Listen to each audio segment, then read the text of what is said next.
Thank you for joining Sarah and Chen for this episode of the Changing Earth podcast.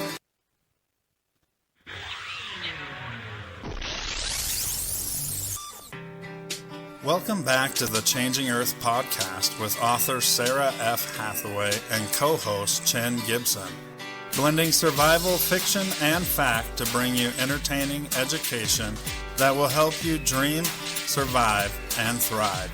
And now, here's your host, Sarah F. Hathaway and Chen Gibson. Hello, and welcome back to the Changing Earth podcast. Chen has no idea what just happened. I just played the wrong music first. So luckily, we're starting late today. Did you play the Bee Gees? No, I did the outro first. So if you're not listening live, you'll have no idea because I'm going to end up cutting that. But welcome back. We're a little bit early today. No, leave me in. Yeah. Okay. Do the bloopers episode. Yeah. How much fun is that? Yeah. And I missed it. Dang. I know. And I'm like, Chin is just sitting there waiting for me endlessly, and he has no idea the blunder I just made right now. Yeah. So there we go. Good I'm stuff. like a mushroom. Me in the dark. It's true. It's true. Yeah.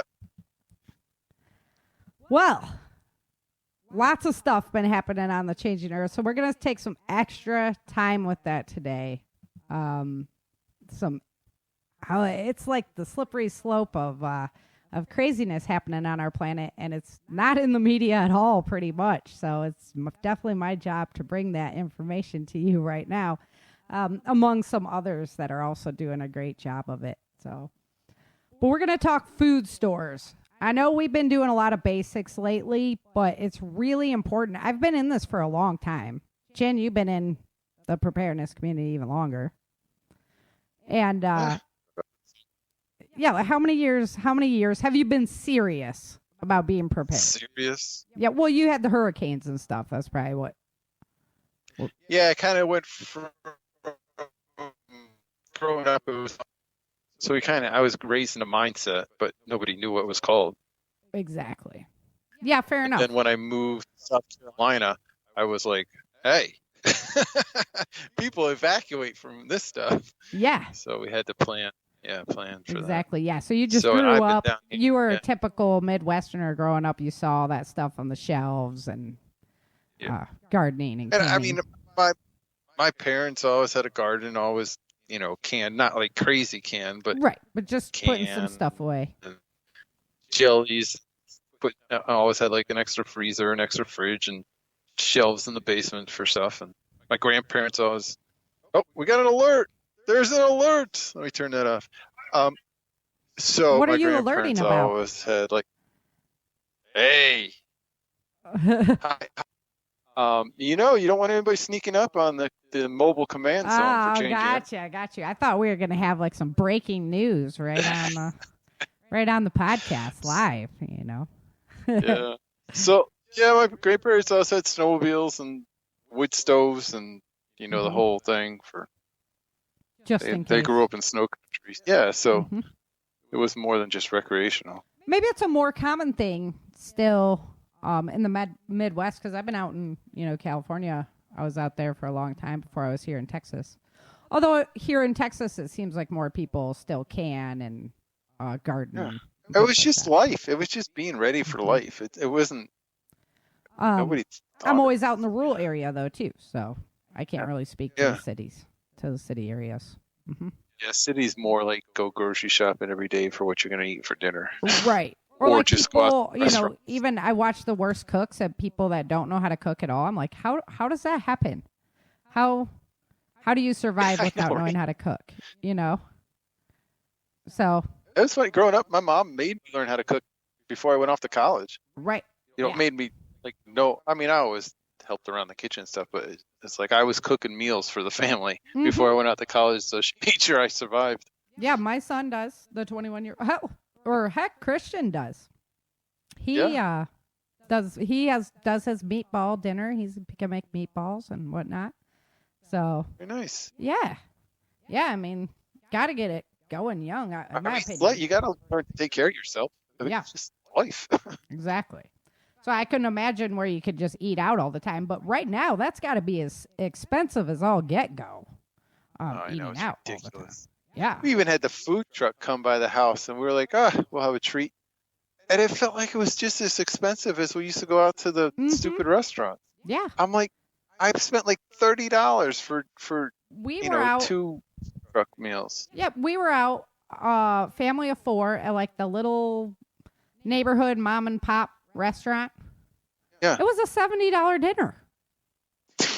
I was like, holy that cow. makes sense. So a $15 like in a parking lot out of the side of a box truck.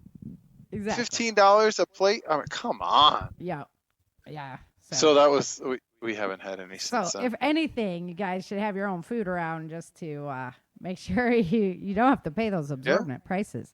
So I'm going to talk a lot about that today. I just did some restocking myself. And like I say, the reason why we're doing basics, both you and I have been in this for a long time. Yeah. And food stores is not something that ever really gets old. You can always learn new tips, new tricks. You're constantly having to rotate supply anyway. And I don't think any one of us could possibly have enough for, a prolonged years-long episode of something happening. So it sounds like a big number, but when you think about it, it's not really that big. It's really not. Because if you had to grow your own food and you had a bad year, what are you going to do? Yeah. You're not going to survive a year without food. I know. That's when I was like, how many years? A nice insurance policy. Exactly. I don't know. And I definitely, don't have enough. I'm constantly trying to shore up and have other avenues of securing food and things like that if something should happen. So that's why it's always great to revisit the basics, and it's never a bad idea to go back over them. Right now with what's happening. Rotating is important. Yeah. Sometimes I'm a little slack on that. Yeah. We have a whole process, when we're. Yeah. So I'm going to get into that in a minute. But, it's a whole big process. So let's go ahead and jump into a little bit of it. So first I wanted to talk about long-term survival foods. So lots of people are actually familiar with these products and just don't know it. If you're going to like an REI or something like that and you're going to go out camping, a lot of times you have Mountain House, Wise Foods. These are some of the freeze-dried products that they have available for camping type situations. You and I have done a whole show on this, on like the nutrition value of some of these products and how you can pack them yourself, items you can use to make that happen on your own.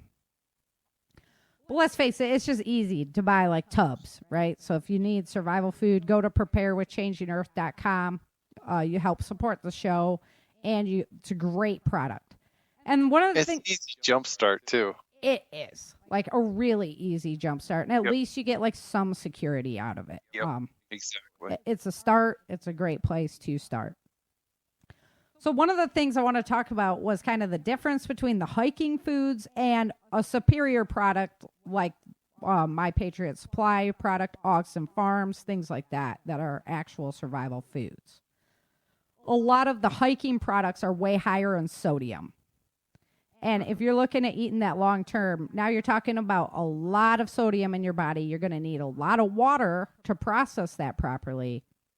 And that just doesn't bode well in the end if you're planning on doing that long term. So it is worth investing in a quality product like the products from My Patriot Supply or Ogden Farms is another great one. So why do I bring up Ogden Farms? So it's kits versus individual products. So do you have mostly kits, Chin? I have a mix of everything. You got a mix of everything? Yes. Yeah. I mostly like the kits where you get like the pudding and the this and the that and the this, right? Yeah. There is a local store actually that has Ogden Farms, so I'm going to start stocking up on those products too. Yeah. It's cool to have in your community a survival store. You're like, yes. Yeah. Uh-huh. So you guys might have them in your community. But Actually, my Patriot Supply. So. yeah. Well, and My Patriot Supply is a great product, and their delivery time's on point. They're ones that held the strongest through the last pandemic scare and all that. Above all the other suppliers, Ogden Farms included. So, but what's nice about individual products is you can actually cook like your own things with those products. I find that really nice. Now, who's the lady at Prepper Camp that has that awesome cookbook? I always forget her name. Granny Pam. Yeah, Granny Pam. Granny Pam. Yeah, she meals in a jar and all this stuff. Oh, dude, those cookies were awesome that she made. What do you think? I help her carry her stuff back and forth between casts. Yeah, you get cookies. Nice. That's right. I get paid with cookies at camp. Love it. Yeah, they were so good. I was just like, no way you made these from dehydrated foods. And she absolutely did. So, yeah, you can buy like dehydrated butter, dehydrated peanut butter, dehydrated anything, really. That's what I bought was butter. Yeah. Yeah, because I bought do? number 10 can of butter. Yeah. If we lose like refrigerator, I mean, you can buy butter in advance. But if you lose your fridge, you're done. I mean, that just all rots. So. And you can use it for a lot of stuff, right? So I figured it was good to put some of that away. I believe you can can butter too. I think you can can it. I got some canned bacon. I believe that. I know you can do bread, so you got to be able to do butter. Yep. I got. Yeah, but that kind of stuff. So look into that. Like I say, the kits are a great starting point, and then once you get a little bit more developed, a product like Ogden Farms or Emergency something does one as well. Darn it, I can't think of it right offhand, but they have a good. Ogden Farms the best though, in my opinion. Yep. And they don't pay me to say that or anything. This is just personal experience. So dehydrated foods versus freeze-dried foods. There is a difference. Freeze-dried foods are going to last longer than dehydrated foods. So the dehydrators tend to be a lot cheaper than freeze dryers. A lot. Like, I think you can pick up a dehydrator for like $30, you know? Yeah. But the freeze dryers cost like $3,000.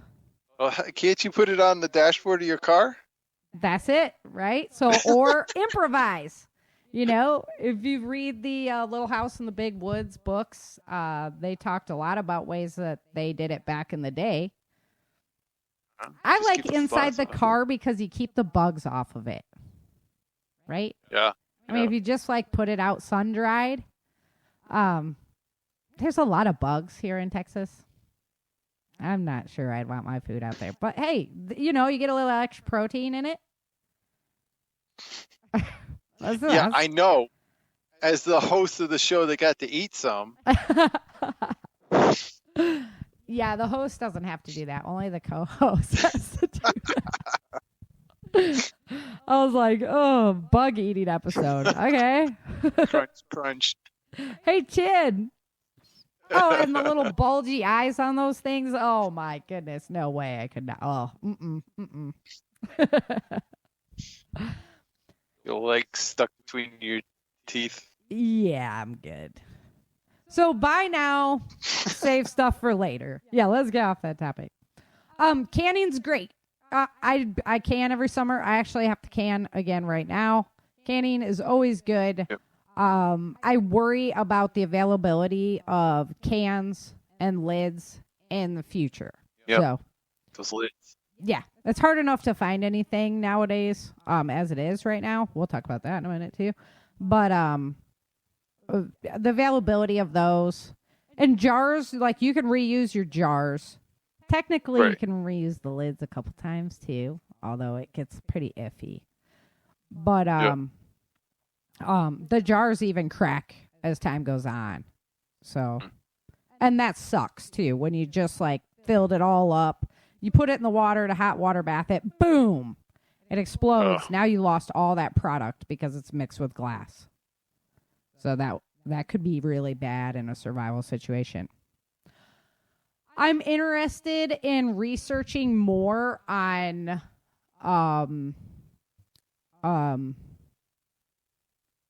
doing it with actual aluminum cans, because I know that was more available back in the day. They used to use aluminum cans more. And so I'm interested on how that works, if that would be a viable well, you have to get solution. the lid presser, Right. whatever, put the lid on. Mm-hmm. And Jane Austen has the tip about the food saver lids that you can put on them, and then use the brake bleeder. Yeah, auto mechanic canning. Yeah, to reseal certain jars and stuff. I mean, so that'd be better than nothing. No electricity, right? Yeah, exactly. So there's great ideas there. It's good for after you open it that first time. Yes, right. When you pop it, and then you can reseal it down. Yep. Without refrigeration, that would be great to have on hand. Also, we've done this in the past, but salting meats, smoking meats, and learning how to do your own jerky by slicing it thin and then laying them out over a fire and whatnot. All really good ideas for preserving meat for the future. I want to try that. I've never made jerky yet. Right? It would be really cool. That's something I haven't done either. I've done smoking and learned a lot about salting, but never the jerky. So if you take down a deer, or like you have a neighbor who takes a cow or something like that, there's no way you're going to be able to eat all that meat in one setting. That's the problem with the larger animals. Exactly. That's why like rabbits and chickens are so good. Mm-hmm. But not as much fat and not as, much. But so if you do take in the rare case that you get a deer or something like that, or you come upon one that is still viable that somebody else killed and doesn't know what to do with, you can use that meat, but you better start to drying right away. Yeah. Mm-hmm. So storing product. So you can go to the store and buy stuff. Like same as go to the store and buy stuff. When you buy a can of corn, buy 2 cans of corn instead of 1. Yeah, they always have sales. Exactly. But take advantage of the sales, and whatever's on sale, that's your target for that week. Take advantage of them not having a limit on it right now too. Right. Because if you were in the grocery store during the pandemic, you saw them do that. They'd limit it. You have 4 cans per family or whatever. Yep. So unless you're going to go back every day and buy 4, there's not really an easy way to stock up. Or split up. They ever split up in the store? Yeah, we did that once for toilet paper. Because we had the new house. I don't know that woman. Yeah. So my mom and Brock and I all split up. And yeah. So, that's a way to get around that. What I do is I go to Sam's here. But the restaurant supply stores as well. Don't buy like the big cans, but you can buy flats of canned vegetables and stuff. Yep. Canned refried beans, canned beans and weenies. You can buy flats of all of those things, boxes of them. And that is a quick way, if you can spend the money on it, I would highly suggest you do that. But if you can spend the money on it, that is a quick way to instantly stock up pretty quick. And it's not going to last that long. You think it's going to last long, but if you're actually eat what you store what you eat. Yeah, rotate. Yeah. And we'll eat our pantry down, and maybe I have to go to Sam's every 3 months. So, I'm not eating through everything. So obviously stuff would last longer, but you'd be surprised how fast stuff goes.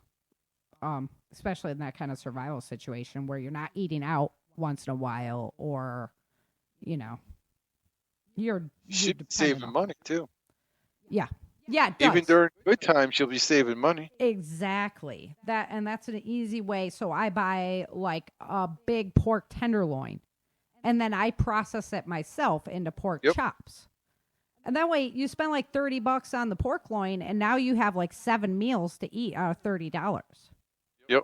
Yeah. So that's how we save a lot of money. And then we buy our meat from somebody local, our beef. So we spend That's even better. Yeah. We spend a lot of money when we buy that quarter cow or half a cow, but then it's stored. The thing is, it's stored in a freezer. So if something happens, we have to be ready to store that back right away. Yeah, exactly. Barbecue. No, right? But we have to have, I keep a lot of salt and things like that on hand. So if we had to, we can figure that out pretty quick on how to get that all stored up. I had a friend who had like 3 freezers full of meat. And he's like, and I got a generator. I'm like, well, that's great. But that generator will run out. Yeah. You'll run out of fuel. Yep. And people hear that generator. Yep. So, you know, I was like, have plans to store that back. He knows exactly how to do it too. It's easier right now to store it in a freezer. I totally get that. That's what I do too. Yep. All right, so we talked about the big box stores. 5-gallon buckets. So they make 5-gallon buckets with resealable lids, and you can store. What beans. else do they make? Yeah. They make those gamma lids, those screw-off lids. Oh, yep. Yeah, then they seal down air. Those are the bomb. Yeah. Yep. So, and then you put like a moisture absorber with your product either inside of there, or I've seen somebody use dry ice too to remove the moisture from the bucket. Yeah. And that's a great way to store things. It's going to keep it rodent free. It's going to keep the sunlight off of it. It's going to keep the air minimized. And you can do 5-gallon buckets all day of rice, beans. Yep. Yeah, dehydrated foods, that kind of stuff. So The screw on. I mean, it still pounds on, like a ring that pounds on, and then the center screws into place, and then you can unscrew it easy enough to get something out, and then screw it back down. So it works out really nice. Got you. Yeah, more reusable, more user friendly. Yeah. Yep. So that's a great idea. Space wise, if you guys are like, oh my gosh, you know, I only have an apartment or whatever, you got to just get creative. You can store under your bed is a great area to get, you know, flat cases you can put over there. Nobody's going to notice. Brock and I were talking about doing shelving units in... Uh-oh, did I lose Chin? He's at the mobile center. No, I'm here. Oh, you're there? I'm here. I can hear you. Weird. Yeah. It was ringing. Can you hear me? My Skype was ringing. Yeah, I can hear you. Okay. Anyway, somebody's calling in with a suggestion. Little glitch, yeah. Is it Diane? Is she there? Oh, I haven't even checked over at Twitch. Maybe she's joining the crew. Maybe she's joining. I should give everybody my Skype phone number. Not. Yeah. So Brock and I were talking about doing shelving units in the dining room. We hardly use the dining room, but then we can make it kind of decor-y too, and it would be dual purpose, you know, so we'd have a place for extra supply and make it kind of classy while we're at it. So get creative. You know, there's lots of creative ideas to storing that you haven't thought of. What about you? Do you got any good suggestions there?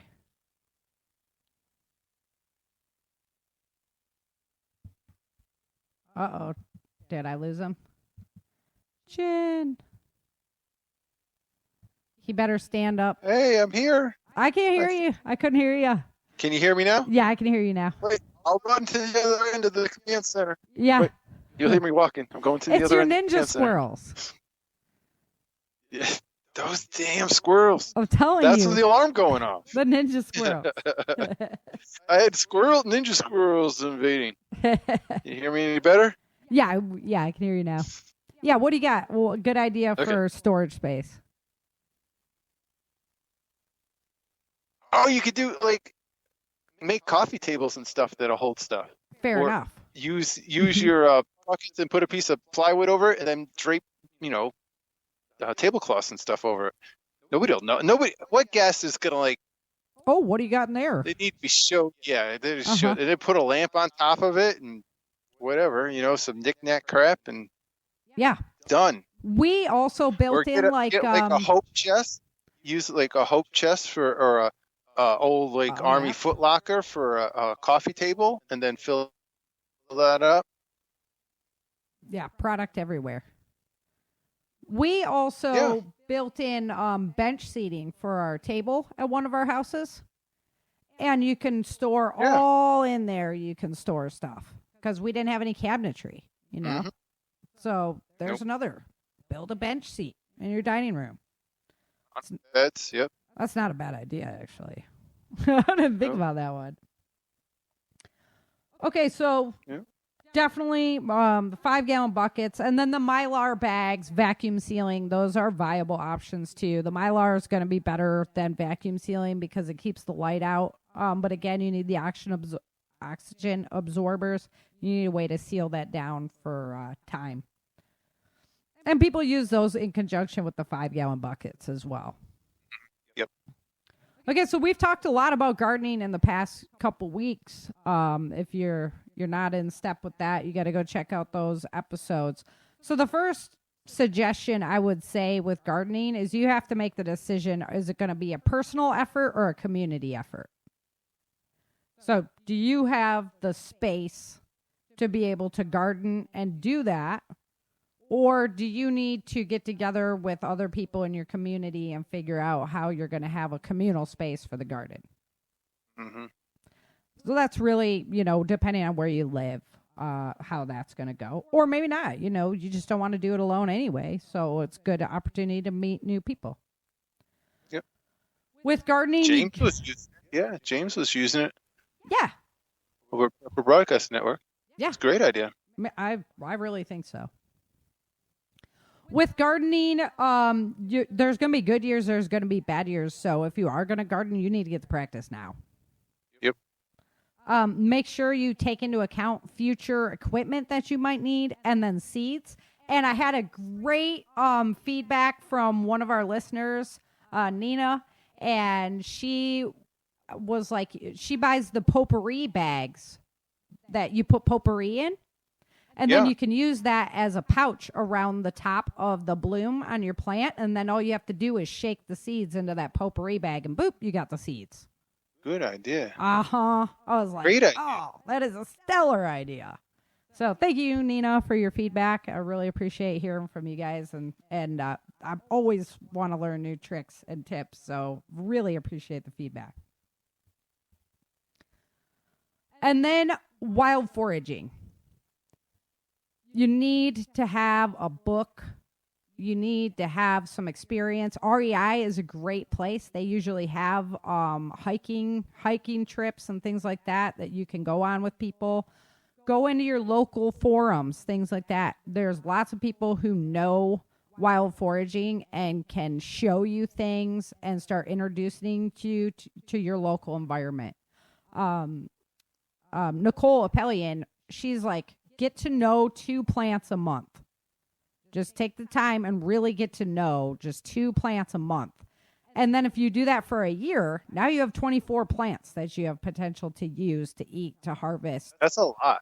That's a lot. I mean, that's a great benefit, is to have 24 plants. Right? So, and when you're combining that with long-term food stores or canned goods, now you're expanding you're extending the life of your other products because you can harvest natural things. And you don't want to just go out there and start eating stuff. Because if you have an oops, it's better to have it now while you can still go to the hospital. Yeah, exactly. Pretty much, Yep. You don't want to just go out and start eating things that you don't know what they are. It's very spooky, first of all. And second of all, it's just not intelligent. So start thinking about that now. Audubon books are great for your area. They have like all the bugs and animals and everything, and then all the plants. Every time at like a used bookstore or a yard sale, I'm always looking for those little books. Yep.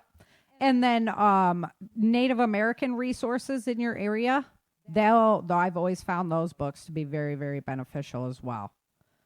If you just buy like an herb book, a lot of times it's stuff from all over the place. So you got to kind of center into your area, really key in on your locale.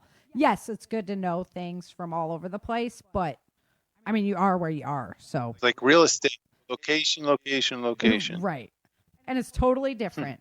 Where Mhm. different plants in different areas. So, get to know 2 plants a month. Thanks, Nicole. Appreciate it. I love her.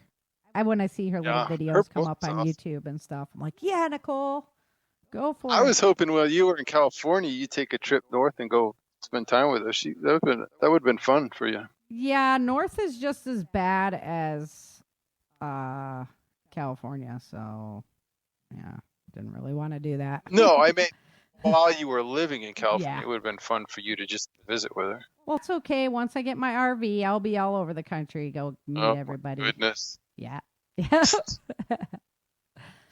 Alrighty, well, let's jump into some changing Earth news.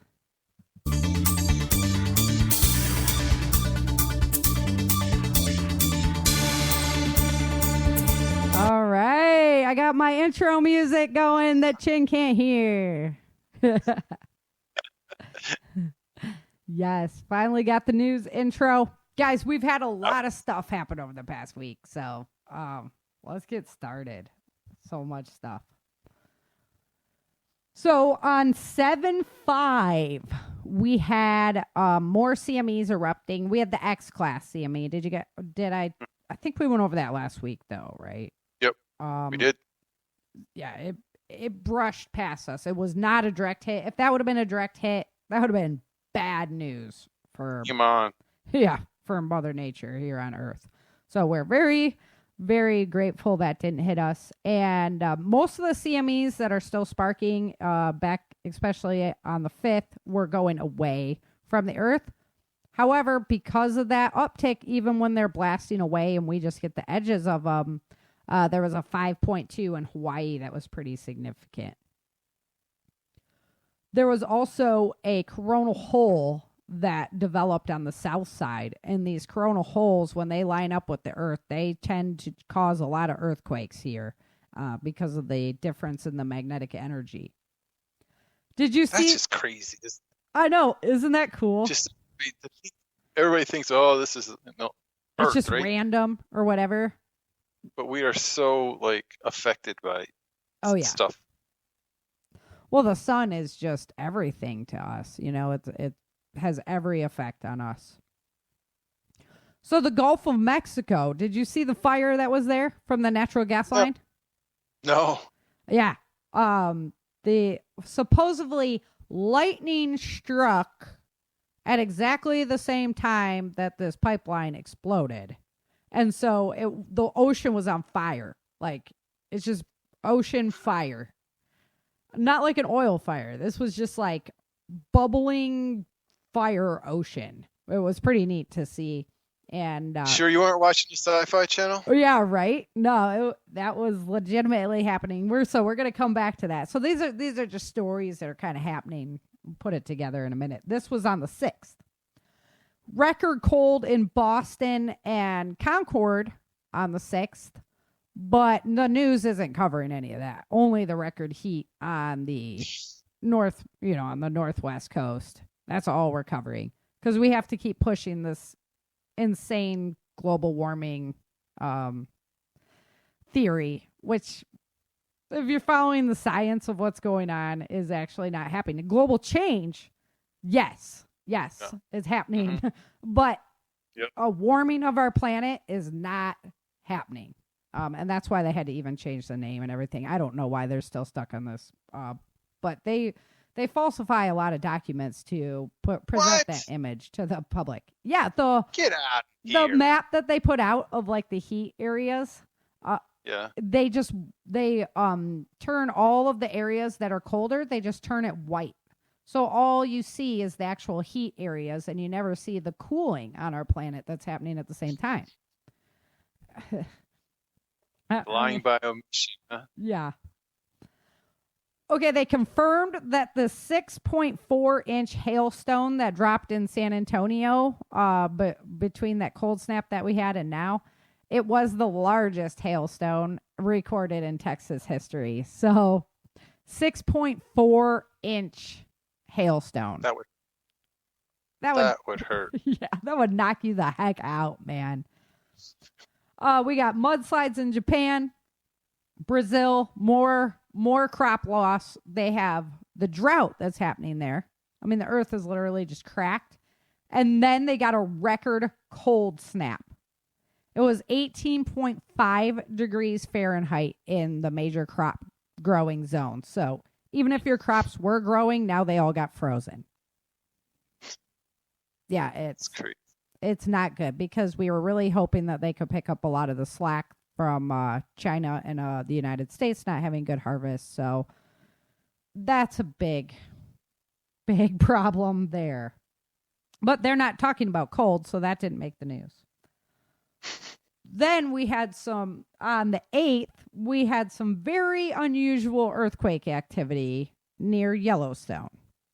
There was a 4.1 in Montana on the Yellowstone River. It was felt in Bismarck. It was felt. It was a big earthquake, and they've been having some major activity uptick there in Yellowstone.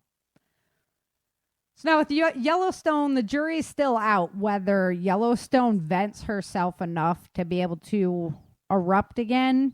If it's still connected to the global magnetic chamber down below. I mean, you can see the earthquakes affect the magma inside. So the jury's still out on that. The scientists are arguing back and forth on whether another Yellowstone eruption is possible. Mm-hmm.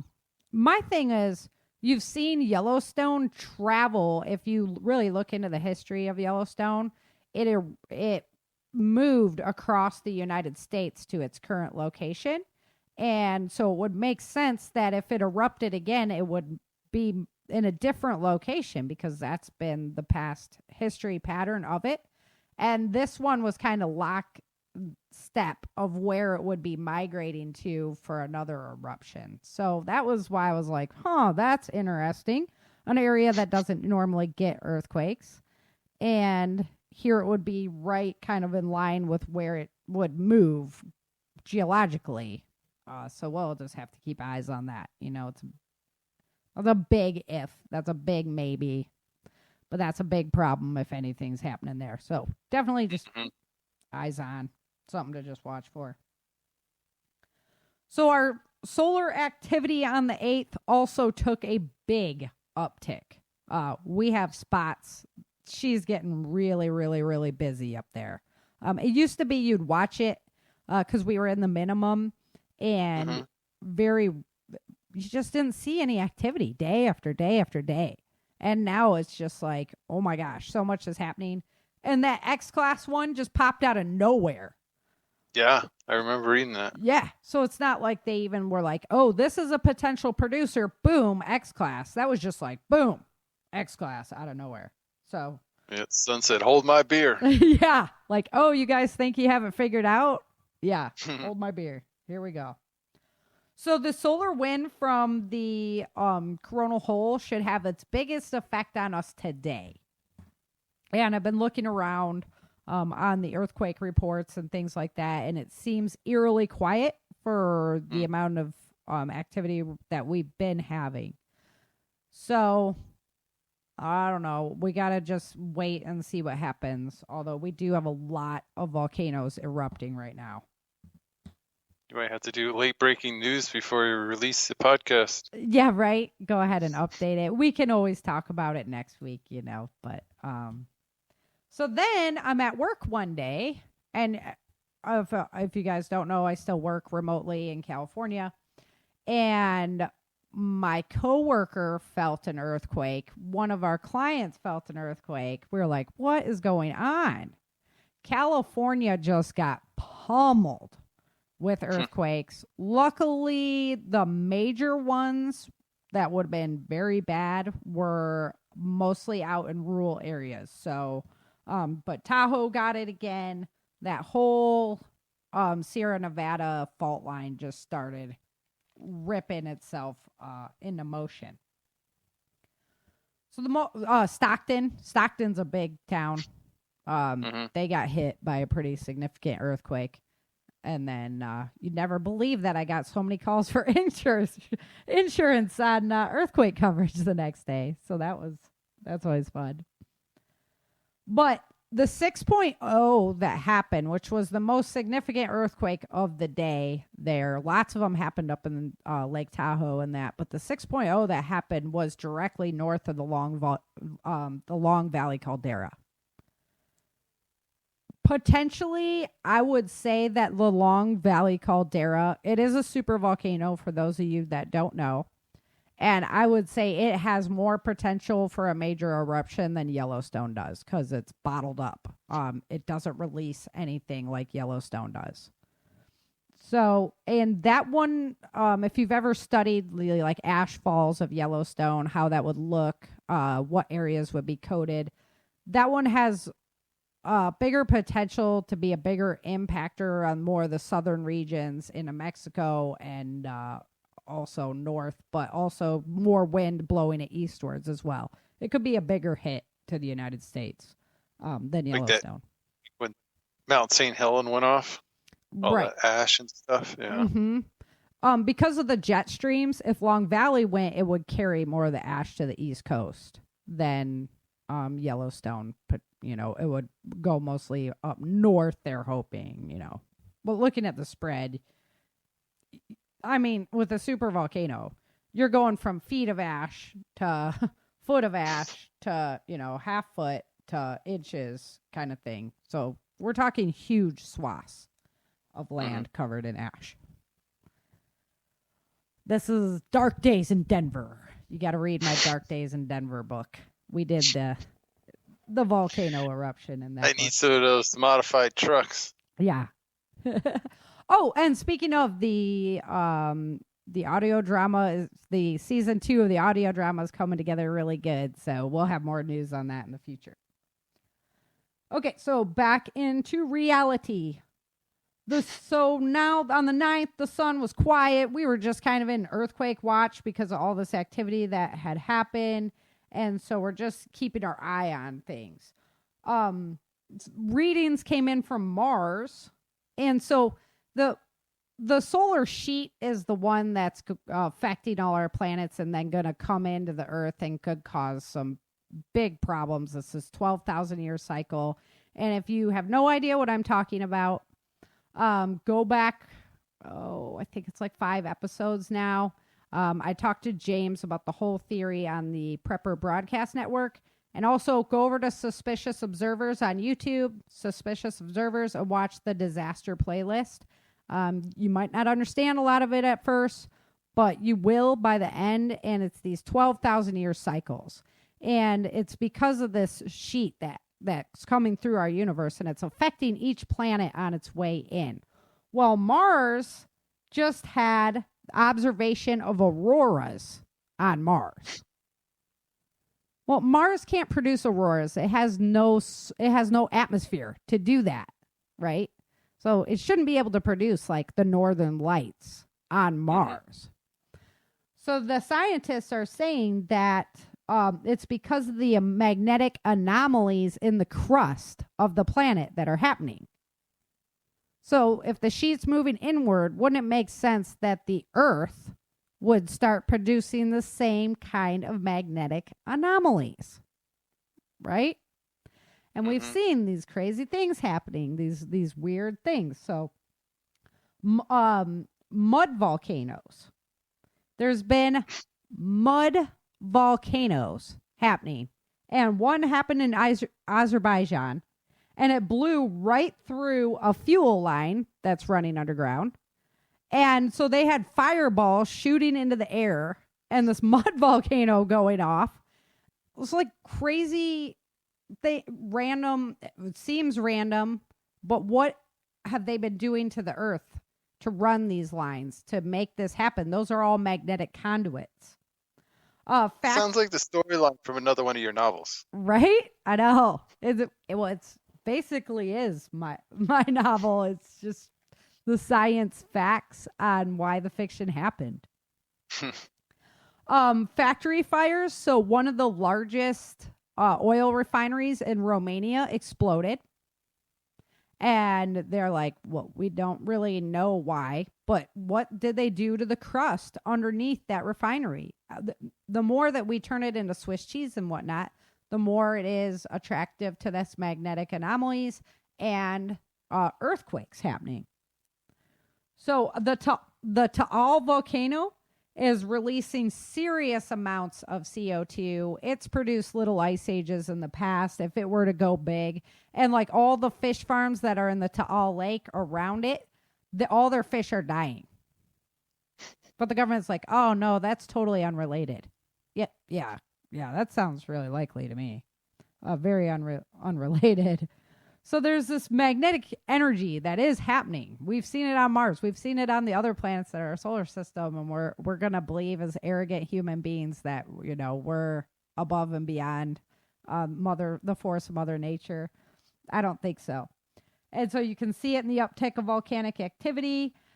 Wells are going to be affected. So will make some areas go dry, and underground, we're looking to just, more. So the gas pipeline that also exploded in Mexico that I was talking about in the beginning, is this all part of the same connected type problem that they just keep explaining away with this excuse or that excuse? It's just a little odd to see it all happening at the same time, right? And then in Pakistan, this huge sinkhole just opened up in the middle of the marketplace and just, So on Adapt 2020, the gentleman over there, he's got lots of weird occurrences. If you don't believe it, go over there and check it out at some of the strange lineups that are going on. And you'll be really surprised. It's really down to the market to get some fresh fruit, and boom. Yeah, sinkhole. They're just falling in. Yeah. Yep. Changing Earth.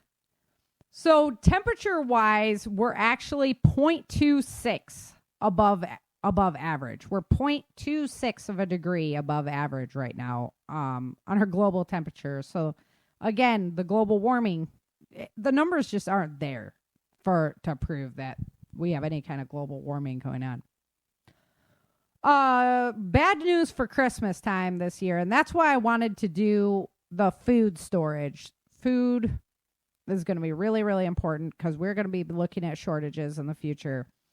And shipping container rates are at an all-time high. You should see the prices to send products across the ocean. It's crazy.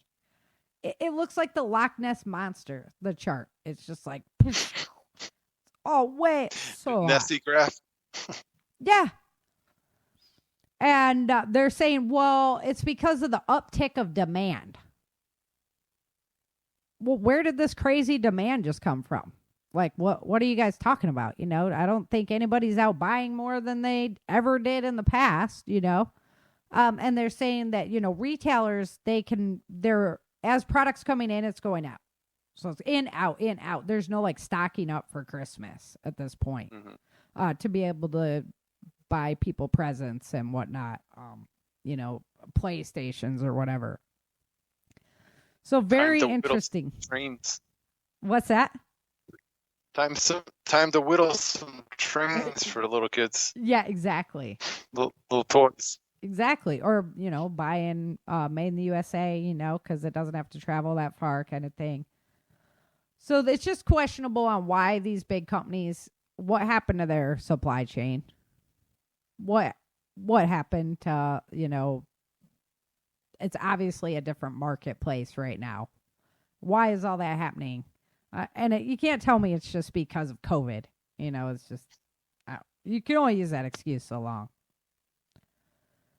So Earth is the next planet in this process. And so we'll just have to wait and see what happens. I'm not trying to, freak you guys out or anything, but understand that our planet is a living, breathing place. And it's our job to not change it, but to adapt with it and understand it if we want to keep our civilization alive. And I'd like to see us do that in a big positive way where we can come together and build things together for everyone rather than some kind of a horrific scenario that plays out, for example, in my books. So Southern Coronal Hole still on the move. And, there's just a lot of, I kind of went over the questions about Yellowstone and that when we went through. So it's eyes on. I was looking at the volcano maps today, and just so many volcanoes erupting in Indonesia. And you guys, if you don't know, the Ring of Fire is Indonesia, then Japan, and that coastline with China and Korea, and then goes up to Siberia, then around to Alaska, USA, and then the coast of South America. So Indonesia, all the way up to like the rift in between Alaska and Siberia, volcanic activity all the way up. Okay? Like a lot of volcanic activity. And then South America, they're erupting in Chile, Peru, all the way up the coast there, into Nicaragua, Colombia. All the volcanoes erupting up there, right? And then there's the coast of the United States with nothing. So it begs to wonder, will something happen there? It's usually the last to get hit. We had the 6.0 earthquake, which is pretty significant. So I would just, make sure you guys have your food stores. Make sure, I tell all my friends and family in California, have your go bags ready. You never know what's going to happen tomorrow. That's why we buy insurance. That's why we prepare for rainy days and put a little nest egg away kind of thing. And food supply and your basic necessities should definitely be on your mind when talking about preparing for that rainy day.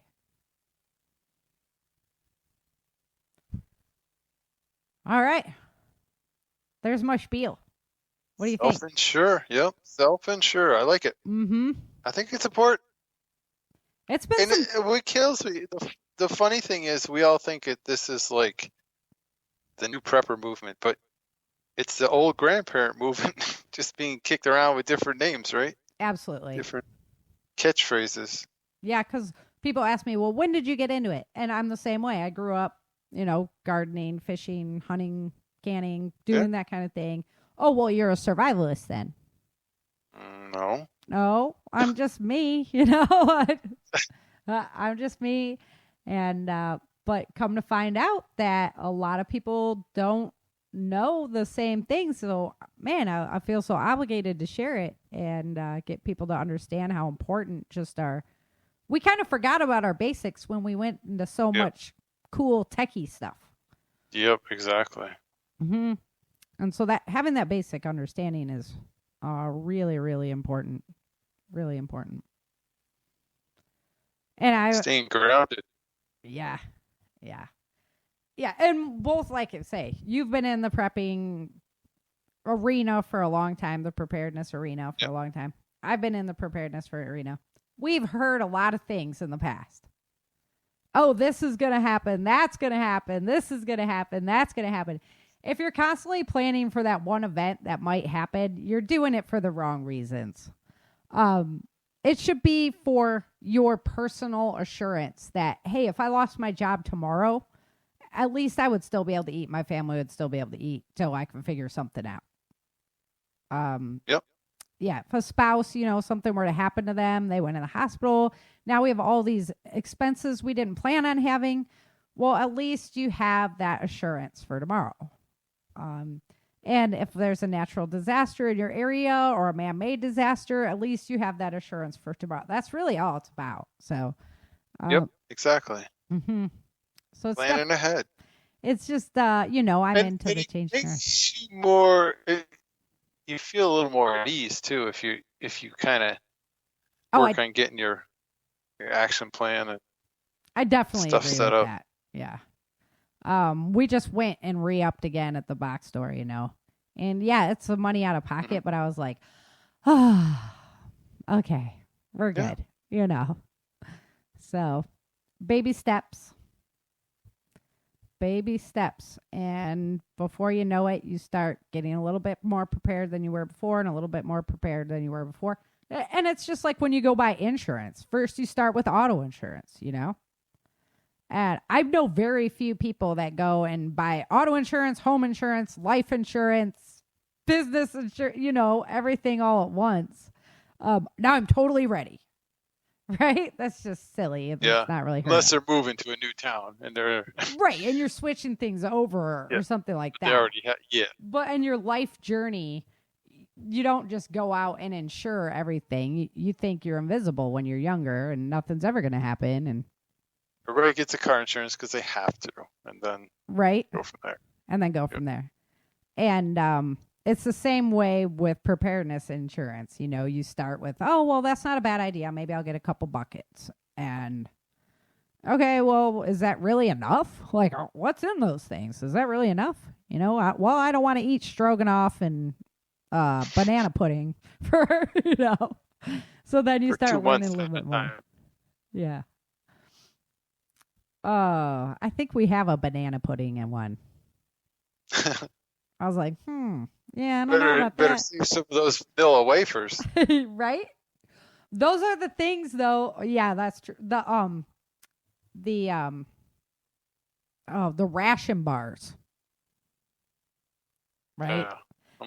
Yeah, ration bars. So I was like, you know what? We got to buy some things that we don't want to eat because those are the things you're going to save to like, you're not just going to eat them because I'm bored. It's time to eat kind of thing. Right? You're going to eat them when you absolutely need them the most. So. Yeah. If you had to like throw it in a bag and run. Yeah. Yeah. And that's the other thing. They're really easy to carry around. Mm-hmm.